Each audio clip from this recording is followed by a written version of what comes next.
What would you do if your own family told your child there was no place for them at the table? Not metaphorically, not emotionally, literally, a chair, a plate, a seat at dinner, because that's exactly what happened to my daughter. Before we continue, please hit the like button, subscribe to the channel, and turn on the notification bell for updates. My name is Lena Carter. I'm 38 years old, a respiratory therapist, and for the past 11 years, I've worked the overnight shift at St. Matthew's Hospital. Nights are long, exhausting, and unpredictable, but they also mean I miss a lot of normal things, like Sunday family dinners. Those dinners happened every single week at my parents' house. My father, Harold, 67. My mother, Patricia, 65. My older brother, Mark, 41, and his wife, Diane, 39. Their kids running around the living room. Loud conversations, too much food, the same old jokes, and my daughter, Maya Carter, 16. Quiet, thoughtful, the kind of kid teachers describe as the one who helps everyone else. She had been going to those Sunday dinners her entire life, but one Sunday night I couldn't go. I was scheduled for a 12-hour night shift, so Maya drove herself. She had just gotten her license a few months earlier, and she was excited to prove she could handle things on her own. Before she left, she even texted me, "Don't worry, Mom. I'll bring Grandma the apple pie."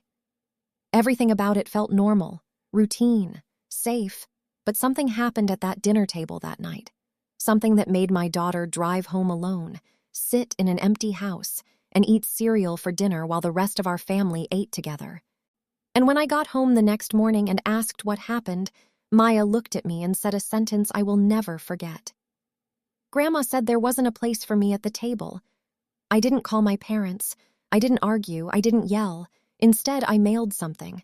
And the next morning, my parents started screaming. So what actually happened at that dinner? That was the first thing I asked Maya when I got home that morning. She was sitting at the kitchen table, still in yesterday's clothes, slowly eating cereal from the box. Not a bowl, just the box, like she didn't even care anymore. And right away, I knew something wasn't normal. I asked her, "Why didn't you eat at Grandma's?"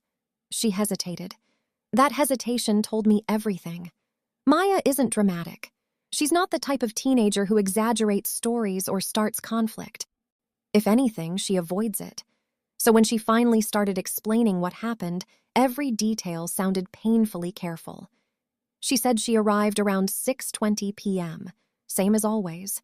The driveway was full of cars. The kitchen lights were on.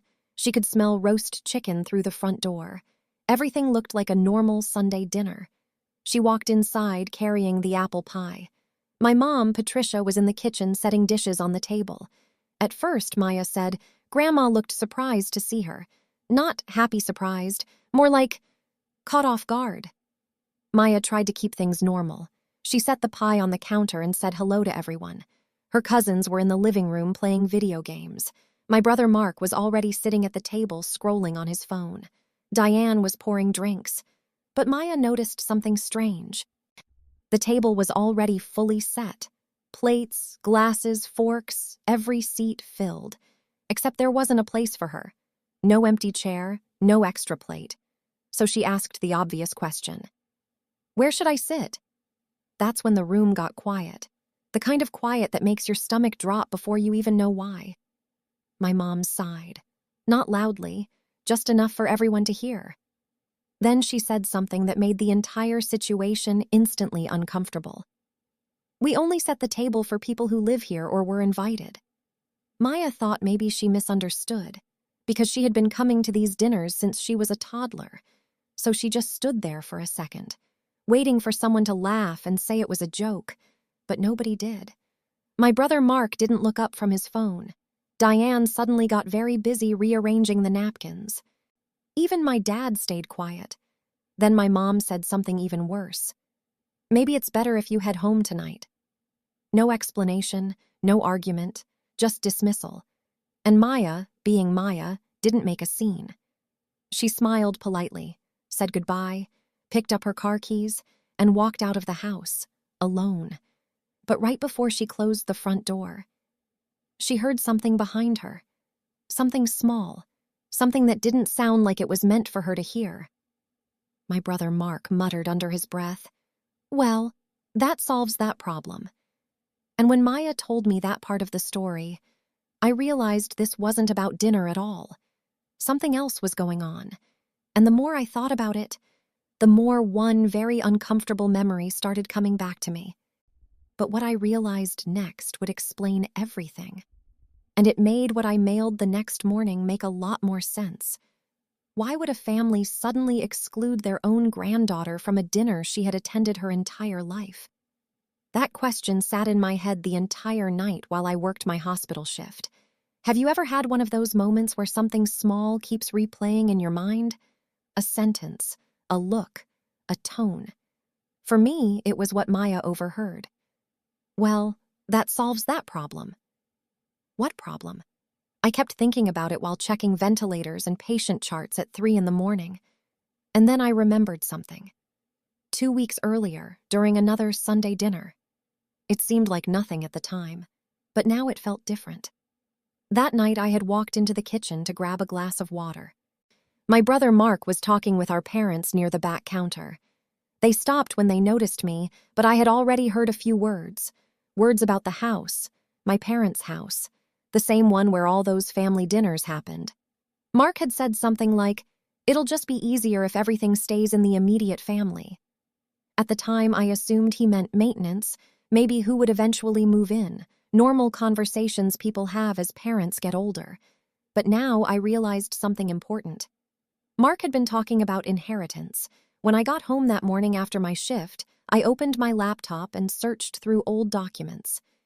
Years ago, when my divorce from Maya's father was finalized, my parents updated their estate plan. I remembered signing a few acknowledgement forms at the time, but I hadn't looked at them since, until that morning. And there it was, clear as day, inside the family trust paperwork. Maya Carter listed as a future beneficiary, not the primary one, but still included.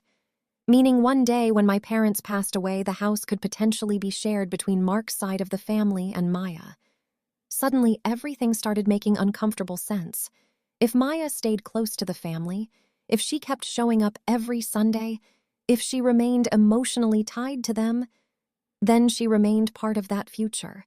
But if she slowly stopped coming around, if dinners stopped, if traditions faded, if she felt unwelcome, eventually she might just disappear from the picture on her own. No confrontation, no legal drama, just distance. I sat at the kitchen table staring at the document. Across from me, Maya was doing homework like nothing had happened. And in that moment, I made a decision. I wasn't going to call my parents. I wasn't going to argue. I wasn't even going to warn them. Instead, I mailed something completely legal, something very simple, but something that would make ignoring Maya impossible. And the next morning, at exactly 9:13 a.m., that envelope arrived at my parents' front door. But what was inside it would trigger a reaction none of them were prepared for. What could possibly make two grandparents start screaming early on a Monday morning? That's the question people usually ask me when they hear this story. The answer arrived at my parents' house at exactly 9:13 a.m. certified mail, signature required. Now think about that for a second. Certified mail already makes people nervous. Nobody sends certified mail for birthday cards or friendly updates. It usually means one thing, something serious. My father, Harold, signed for it at the door. Inside the envelope was a small stack of documents. Nothing dramatic, no threatening language, no accusations, just very formal paperwork prepared by an attorney friend of mine. But the moment they read it, everything changed. Because what I mailed wasn't a lawsuit. It was a request, a very official request for clarification about the family trust.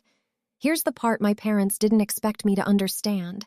For years, their estate planner had structured the trust in a way that included Maya as a listed future beneficiary. Because of that structure, there were certain financial advantages tied to it. Tax planning, reporting requirements, things most families don't think about unless lawyers or accountants are involved. In simple terms, Maya's existence in that trust wasn't just symbolic. It had financial implications, which meant if she was suddenly not part of the family, that needed to be formally documented. The paperwork I mailed asked for exactly that clarification. Either Maya remained a recognized beneficiary within the family trust structure, or her removal would need to be legally updated and reported, which meant meetings with accountants, trust revisions, possibly even financial audits. In other words, ignoring her wasn't an option anymore.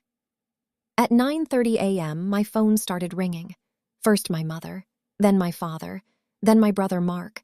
3 calls in less than 2 minutes. I answered the 4th one. My dad sounded furious. What is this paperwork you sent us?" I stayed calm, very calm, and I said the only sentence that mattered. "I'm just making sure there's a place for Maya somewhere."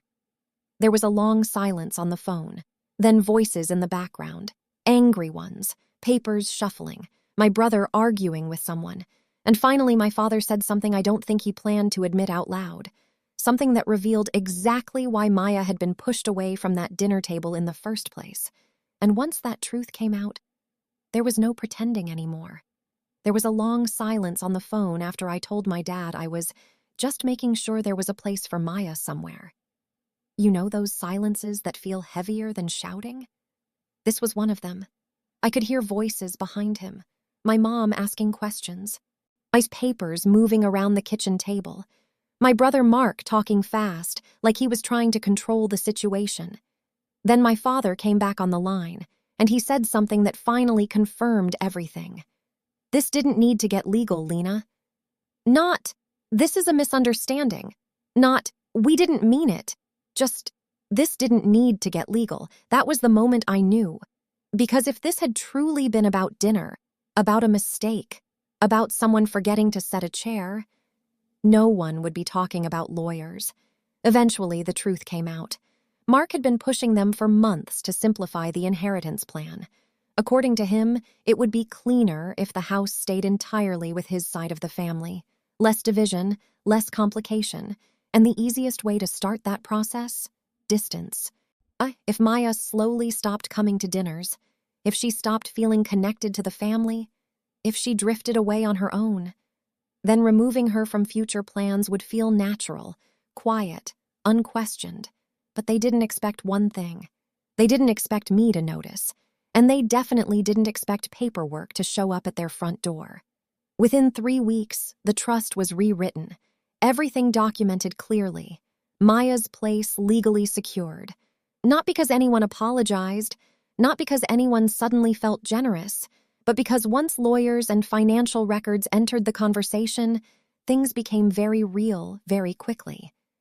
A few weeks later, another Sunday rolled around, and my phone buzzed, a message from my mom.